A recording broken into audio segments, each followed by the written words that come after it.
Hello, parents.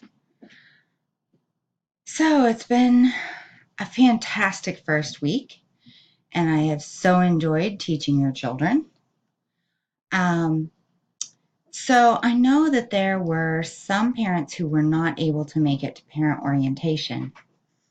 And while I love the new curriculum, the new Ignitia system, um, it's a great learning tool and it provides a lot of versatility that's going to be amazing in the future. But I know that right here at the very beginning, it's not being the most user friendly or intuitive system. So, since we have parents that didn't get to come to the orientation and really just need to get a walkthrough of everything anyway, I wanted to create one or maybe a couple tutorial videos that would help walk you through how to get into Ignitia, how to navigate in Ignitia as a teacher.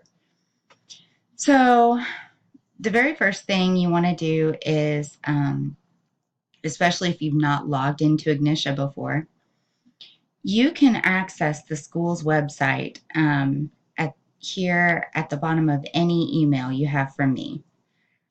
So we're going to go ahead and do that way. That's probably going to be the fastest and easiest way for you to get in. So we're going to wait for that to load, and it's a little bit slow. That's okay. All right, so here we are on the school's website. This is a great resource. I've shown you some of this before. If you hover here over academics for a long enough period of time, we're working on getting faster internet everywhere. Then you can go to Families of Hope, which has some great resources for you to look at. It's got our daily schedules. It's got links to Ignitia. It's got links to iGrade. It's got a link to our hosting church. And then we've got our supply list and our little student to-do list for our middle and upper grade students who aren't using goal charts this year, but maybe they want to check things off. So you can download any of those resources here. And as the year goes on, I'll be adding resources to this page. So this is a great place to check back into. Then you can go to calendar, which will have our most current updated information on our school days and our upcoming events.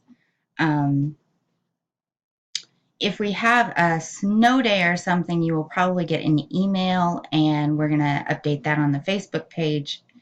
But if I get a chance, I will probably come in and adjust this too. So if you're wanting to check on a snow day or a closing, then you can come and look here, but check other places too. So anyway, we're here in our first week of school. We're very excited. So let's get started on the Ignitia. So I'm going to go to the Ignitia page. And on this Ignitia page, the very first thing you're going to find is this ad, which if you hover, that will take you to Ignitia. So I'm excited about that. The Ignitia resource button, that will take you to tutorials. It will take you to quick start guides and all kinds of different resources you can use to look up specific things. Although I've found that these are more helpful the more you get to know Ignitia. You may not necessarily know what it means to create student groups, and you don't need to know that right now. That's not something we're using yet. I expect we'll use it in the future. So this is actually, if you just really want a quick overview tutorial that's not going to be necessarily specific to our school, you'll go to this teacher quick start guide. But it's not going to answer questions about the way that we're specifically using Ignitia. And that's why I'm creating these tutorials for you. So we're going to close out of that and go back to our Ignitia page. This tutorial on the student login, if your student has yet to log into Ignitia, which is probably only true in the elementary course, but if you go here first and let your student watch this video, and then you can come back to the one I'm making right now, then that will show them how to log in. So we're going to come up here and use this little link because I just think it's neat that I was able to do it. We're going to click this link to get to Ignitia. Now, once you're there, you can bookmark this on your favorites bar, which should be just above the picture you see on your screen. That's your bookmarks bar. Depends on what browser you're using. If you're using a Mac, it might be different, but all browsers have a way for you to save links, and you're going to want to make sure that you save this link because you're going to come back here quite a bit. Now, I'm going to log in as Zook because that is a teacher I created as an example, and then I have a student, Jane Zook. And so you, as your children's parent, are assigned as their teacher for several of their courses. That way you have the ability to block or unblock them at home. You have the ability to grade their work at home. And all of that will make more sense as we get into these tutorials. So we're going to start with Sarah Zook. So if you've never logged in before, your username here, the first thing you'll see is you need to put in your username. This teacher's never logged in before, so you're going to put the first letter of your first name and your last name, all lowercase, all one word with no spaces. And then your initial password is going to be Hope, Hope, all lowercase, 1, 2, 3, all one word, no spaces. Click Ready, Set, Learn. So the first thing you're going to see is this end user license agreement. Go ahead and scroll down to the bottom and accept those terms. You're welcome to enter your email if you want to, but I recommend you don't. I'm going to update you on anything you really need to know right away. But if you're curious about what Alpha Omega is doing with Ignitia, you're welcome to enter that email. All right, so the first thing we have is we have a whole bunch of messages here. Now, those are not going to be real helpful to us right away.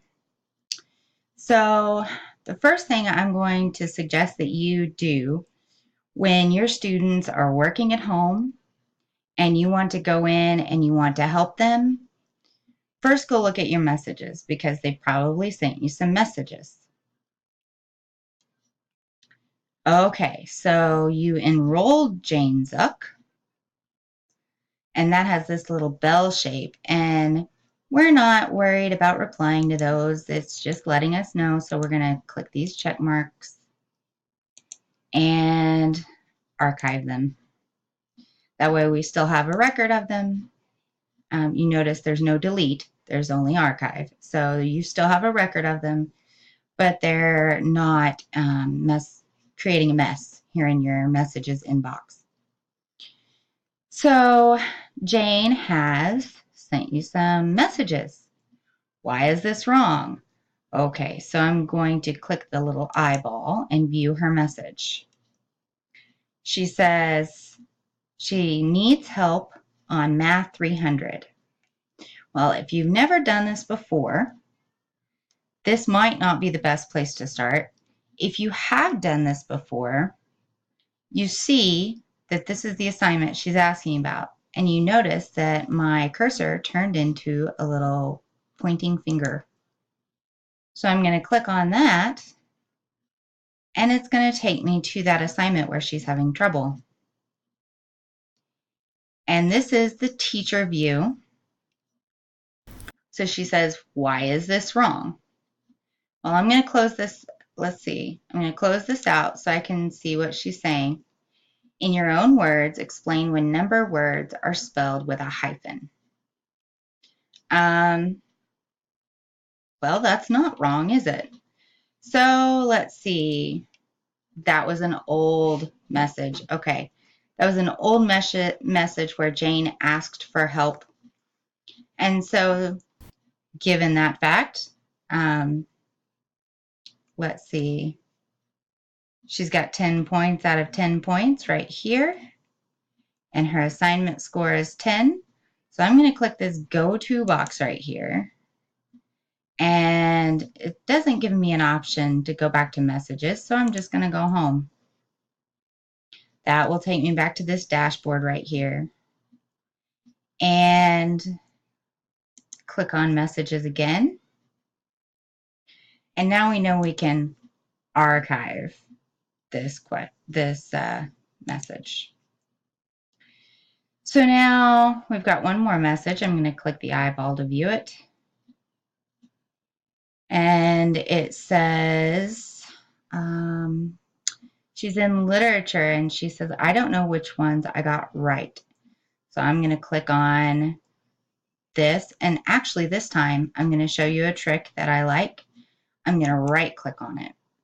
And I'm going to open that link in a new tab because that will let me come back here to my messages quickly and easily.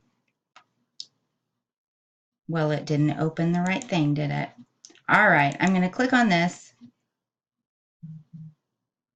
This is just the joy of learning a brand new learning management system.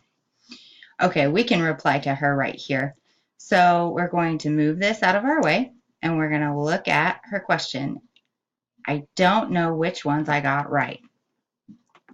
Okay, so you can, as the teacher, unless it's an essay question in a custom course, you have this show answer button. So you can have it show you the answer. So let's see. She got The Magician's Nephew right. And she got The Lion, Witch, and Wardrobe right. And that's it. So what we're going to do is we're going to tell her The Magician's Nephew